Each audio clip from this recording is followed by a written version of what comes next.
जी अस्सलाम वालेकुम। इस मेरी क्लाइंट के हाथ में देखें तो जहाँ पे मैरिज लाइन होती है वहाँ पे इनकी 3 लाइनें हैं। याद रखें 3 लाइनों का मतलब कभी भी ये नहीं होता कि इस इंसान की 3 शादियाँ होंगी और ना ही 2 लाइनों का डायरेक्ट ये मतलब होता है कि इस इंसान की 2 शादियाँ होंगी।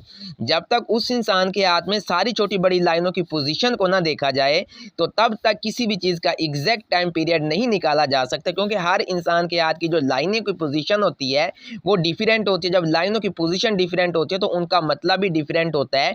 यहाँ पे तो ये लाइनें सेम ज़रूर हो सकती हैं, लेकिन आपके हाथ में जो बाकी लाइनें हैं वो कभी भी सेम नहीं हो सकती। अब अगर आप इनके हाथ में इनकी फर्स्ट लाइन देखें तो 24 की एज में ये इनकी फर्स्ट लाइन है। 24 की एज में इनका रिलेशन बना, लॉन्ग टाइम चलने के बाद यही रिलेशन 30 साल की उम्र में इन्हीं के निकाह में बदल गया। अब यहाँ पे देखें लाइनें तो 2 हैं लेकिन इसका मतलब एक है। पहले इन्हें मोहब्बत हुई, फिर वही मोहब्बत इन्हीं के निकाह में बदल गई। अब बाज़ लोगों के हाथ में जो ये फर्स्ट छोटी लाइन आपको नज़र आ रही है उनकी एंगेजमेंट की भी लाइन होती है और लॉन्ग टाइम एंगेजमेंट रहती है, बाद में वही एंगेजमेंट निकाह में बदल जाती है। लाइनें 2 होती हैं लेकिन इसका मतलब एक बन जाता है। और बाज़ लोगों के हाथ में ये एंगेजमेंट तो लॉन्ग टाइम रहती है, बाद में ये एंगेजमेंट टूट जाती है, शादी इंसान की कहीं और हो जाती है, फिर 2 लाइनों इसका मतलब भी 2 लाइनों का 2 ही बन जाता है, क्योंकि हर इंसान की लाइनों की पोजीशन को देखकर ही प्रेडिक्शन दी जाती है। अब बाज़ लोगों के हाथ में यही लाइन उनके रिलेशन की लाइन होती है, रिलेशन लॉन्ग टाइम चलता है, ख़त्म हो जाता है, शादी कहीं और हो जाती है, फिर लाइनें भी 2 होती हैं, इसके मतलब भी 2 ज़ाहिर होते हैं। बाज़ लोगों के हाथ में यही रिलेशन की लाइन होती है।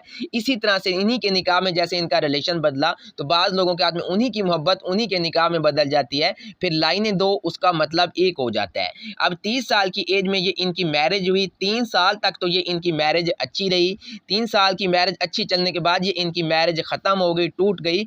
अब इन्होंने सेकंड मैरिज के हवाले से पूछा। अब अगर आप इनके हाथ में सेकंड मैरिज की लाइन देखें तो इनके हाथ में क्लियर और वाज़ेह है, जो 35 और 38 की एज के राउंड अबाउट मुझे होती नज़र आ रही है। याद रखें अगर आपकी मैरिज लाइन के बाद आगे कोई इस तरह से लाइन बनी हुई है तो इसका डायरेक्ट ये मतलब नहीं है कि आपकी 100% सेकंड मैरिज होगी ही होगी। ये एक ऑप्शन के तौर के ऊपर होती है कि अगर आपकी फर्स्ट मैरिज अच्छी नहीं है तो आपके पास दूसरी मैरिज करने का ऑप्शन मौजूद है।